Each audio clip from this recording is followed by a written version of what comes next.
Ces images sont tristement historiques. Le sinistre a eu lieu il y a déjà 15 mois et partout en France, des scientifiques œuvrent désormais à la future reconstruction. À Orléans, le CNRS est l'un des partenaires engagés dans les études sur l'incendie de Notre-Dame. Cette mission est assumée par le laboratoire de recherche sur les archéomatériaux, les matières premières utilisées par l'homme au long des millénaires précédents.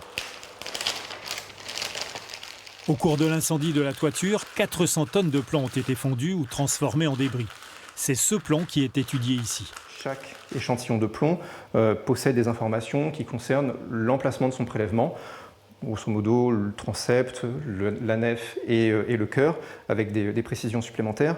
Et à partir de là, une fois que nous aurons le référentiel de composition chimique déterminé grâce aux analyses, on va replacer chaque échantillon dans son contexte de prélèvement pour mieux comprendre l'édifice.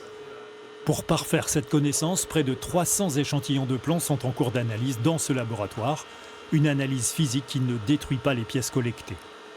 Nous allons réaliser un petit prélèvement sur un des coins comme ici pour le placer dans ce dispositif d'ablation laser qui va permettre de prélever des petites particules de matière qui vont être transportées jusqu'à ce second dispositif qui est un spectromètre de masse.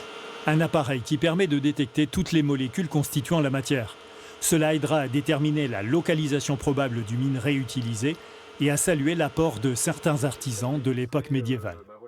Le plus stimulant, c'est d'envisager le matériau comme un moyen d'accéder aux individus, aux personnes qui ont vécu il y a plusieurs siècles, qui ont travaillé sur le chantier, qui ont travaillé dans les mines pour produire du minerai, qui ont sans doute jamais vu la cathédrale, mais qui ont d'une certaine manière œuvré pour l'édification de la cathédrale. Mi-octobre, les premières conclusions des 8 groupes de travail embarqués dans cette aventure de la connaissance des matériaux de Notre-Dame seront mises en commun à Paris. Une première modélisation 3D de la cathédrale sera ensuite réalisée pour déterminer les préconisations à suivre lors de la reconstruction.